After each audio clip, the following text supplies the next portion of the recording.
You ever have one of those days where you're just trying to live your life and some petty tyrant decides to make you their personal punching bag? That was me. Ethan, when the HOA queen of Maple Grove, Ohio, decided my Harley was the devil's chassis, and I was about to turn our pristine suburb into a biker bar. This is how my beat-up motorcycle sparked a neighborhood rebellion that flipped everything upside down. Picture this Sarah and I after years of scraping by me, logging endless hours at the wildlife lab, her tutoring kids to read between her teaching gigs, finally bought our first townhouse in Willow Creek. The day we got the keys, we stood in that empty living room, hearts pounding, feeling like we'd conquered the world. But the real cherry on top was rolling my 1972 Harley-Davidson Sportster into the garage. My dad's old bike, a rusty heap I'd been rebuilding for years, every bolt and scratch a piece of my soul. That night, with Sarah's hand in mine and the Harley tucked away, I thought, this is home. We made it. I'm not one to stir up trouble, so I read the HOA's 72-page rulebook. Like it was the Bible. No fences over 5 feet. No Christmas lights past mid-January. No tacky yard decor.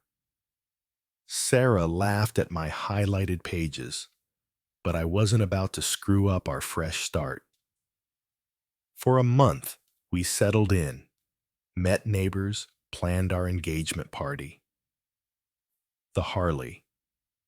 I treated it like a museum piece, always in the garage, never started before 9 a.m. or after 8 p.m.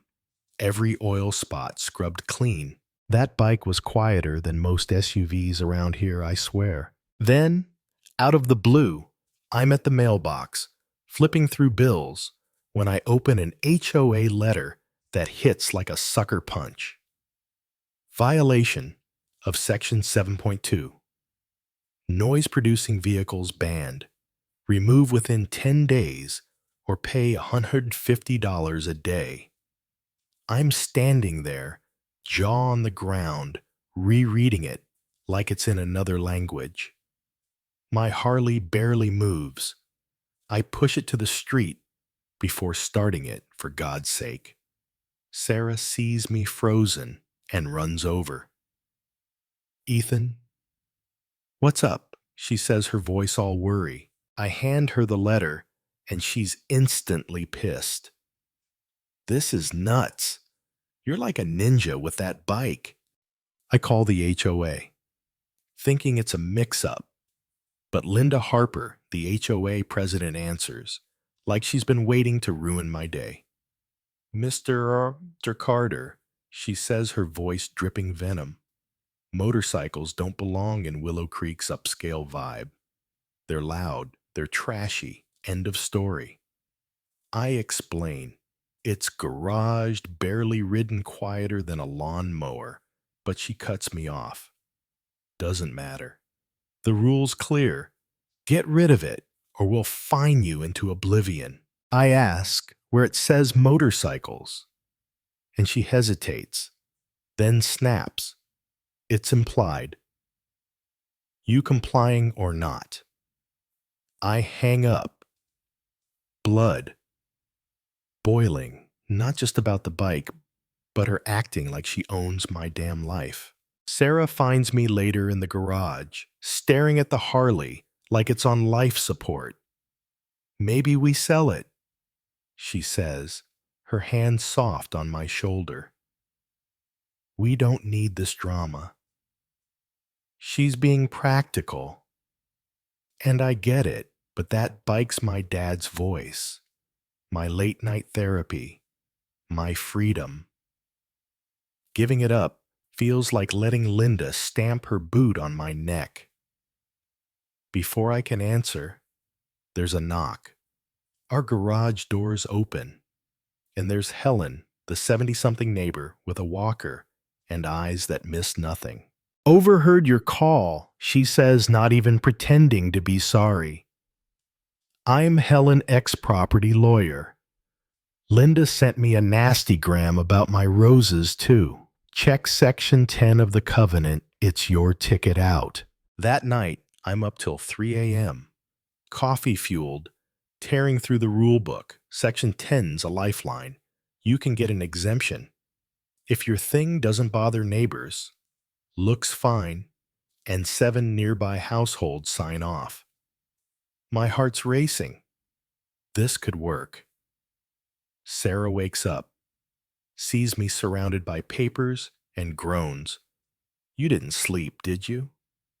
I show her the clause, and her worry cracks into a grin. Okay, but Linda's not going to roll over. She sounds like she thrives on crushing dreams. I call the HOA for the exemption form, and the assistant's like, we don't do those much. After a long hold, she's back, sounding bored. Ms. Harper says exemptions almost never pass. Just comply. I push until they email the form, but it's clear Linda's trying to block me. I swing by Helen's, and over iced tea on her porch, her beagle snoring, she lays it out. Linda's been queen bee for years, rejecting exemptions, rigging votes. It's not about rules, it's control. I ask why no one fights, and she sighs. Folks want peace.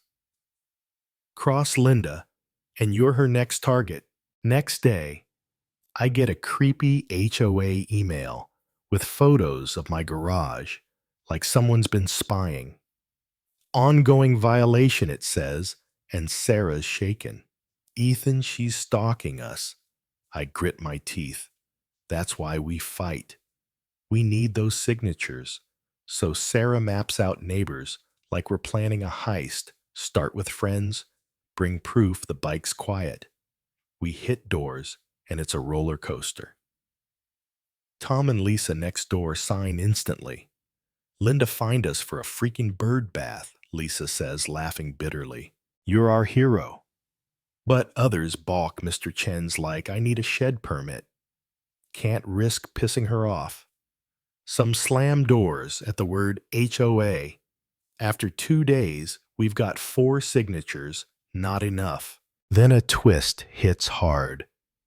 My buddy Nate, who signed day 1, texts me, man, I'm out. Linda's delaying my fence approval. I'm gutted like I've lost a wingman. Sarah sees me spiraling and says, let's throw a barbecue. No HOA crap, just vibes. Genius. We invite 20 houses and 14 show up